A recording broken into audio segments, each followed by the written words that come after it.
Hello guys, कैसे हो आप सब लोग। My name is Dinesh Kumar. आपके अपने यूट्यूब चैनल डेविड बायोकेम में आपका स्वागत है।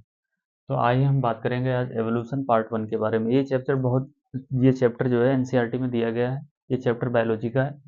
बहुत अच्छा चैप्टर है, बहुत प्यारा चैप्टर है। इसको समझने में बहुत मजा आता है इसको पढ़ने में, क्योंकि इसमें हिस्ट्री के बारे में दिया गया है। लाइफ की ऑरिजिन कब हुई, यूनिवर्स कब हमारा मतलब कैसे फॉर्म हुआ, तो इसके बारे में सब दिया गया है।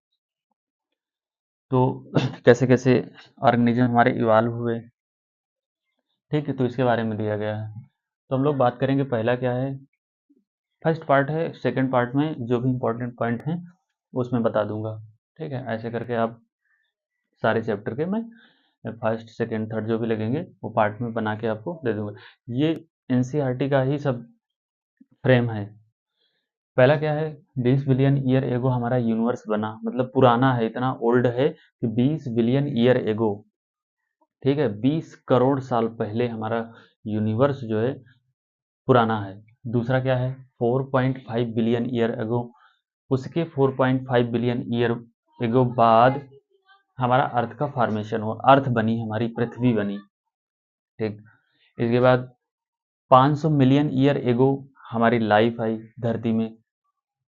3 billion year ago non cellular cell आई, मतलब नॉन सेलुलर फॉर्म हुआ।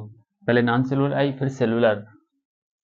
2000 मिलियन ईयर एगो हमारी first cellular life I, first cellular life. इसके बाद 500 मिलियन ईयर एगो, मतलब 500 मिलियन ईयर एगो इनवर्टिब्रेट हमारे एक्टिव हुए, मतलब इवाल्व हुए। 350 million year ago जालेस fish evolve हुई, मछली, पहली मछली जालेस फिश, इसमें जबड़ा नहीं था। वो कितने साल पहले हुई, 350 million year ago जालेस fish evolve हुई हमारी। और 320 बिलियन ईयर एगो सीवीड, मतलब धरती में छोटे छोटे प्लांट एग्जिस्ट हुए धरती में। इसके बाद 350 मिलियन ईयर एगो फिश, ऐसी मछली जिसमें कि बहुत स्ट्रांग फिन थे उसके, लेकिन वो वाटर में चली जाती थी और लैंड में आ जाती थी, मतलब वो कहीं वाटर में और लैंड में आने जाने लगी थी, मतलब पानी में कहीं कहीं धरती में रहने लगी थी। इसके बाद 1938 में एक फिश पकड़ी गई, जिसका वो साउथ अफ्रीका में फिश पकड़ी गई है, जिसका नाम है कोलोकेंथस, 1938 में। ये बहुत इंपॉर्टेंट है, ये आता है। इसके बाद रेप्टाइल डिफरेंट शेप और साइज के, डिफरेंट शेप और साइज के जो रेप्टाइल हैं वो डोमिनेट हुए अर्थ में, कब, अबाउट लगभग 200 साल, 200 मिलियन ईयर एगो, ठीक है। तो इतना सारा हो गया। इसके बाद fish like reptile, fish like reptile जो थे 200 मिलियन ईयर एगो, उसका नाम क्या था, इक्थियोसोरस। लगभग 200 मिलियन ईयर एगो इवाल्व हुए। इसके बाद एक टायरेनोसोरस रेक्स रेप्टाइल, वो 20 फीट लंबा था। टायरेनोसोरस रेक्स जो फिट वो 20 फीट लंबा था, बहुत बड़े बड़े, मतलब दो दो महले के ऊपर तक, मतलब 20 फीट ऊपर तक थे, इतने लंबे लंबे। डैगर लाइक टीथ थे, एनसीईआरटी में लिखा गया है कि डरावने उसके टीथ थे, बड़े बड़े दांत थे। इसके बाद अचानक सडनली डिसअपियर हो गए 65 million year ago, dinosaur suddenly disappear हो गए अर्थ से, विलुप्त हो गए, लगभग 65 मिलियन ईयर एगो, एनसीईआरटी में लिखा है।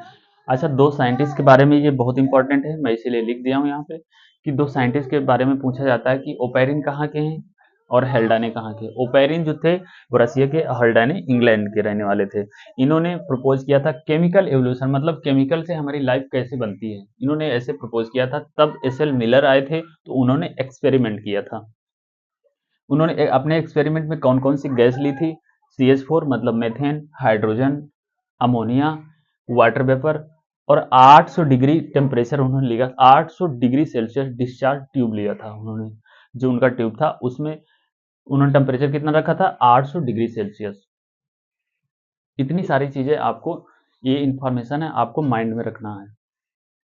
अच्छा, एक पॉइंट और है जो इंपॉर्टेंट है, बाकी तो मैं सेकंड पार्ट में बता ही दूंगा, लेकिन सुन लो।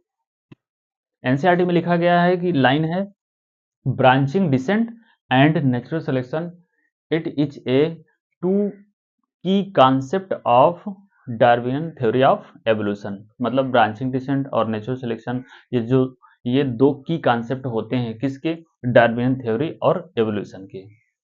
इतनी ये लाइन आपको याद होना चाहिए क्योंकि बहुत इंपॉर्टेंट है। अच्छा, इसके बाद क्या है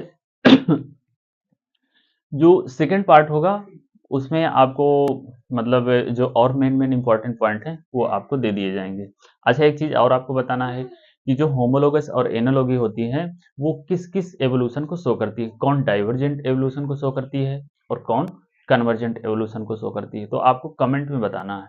ठीक, इसके बाद तो आप लाइक शेयर जरूर कर दिया करो यार, क्योंकि हम लोग जो है ना वीडियो बनाते हैं तो उसमें मेहनत लगता है।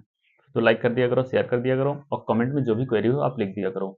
ठीक है, तो मिलते हैं अगले वीडियो में, तब तक के लिए जय हिंद।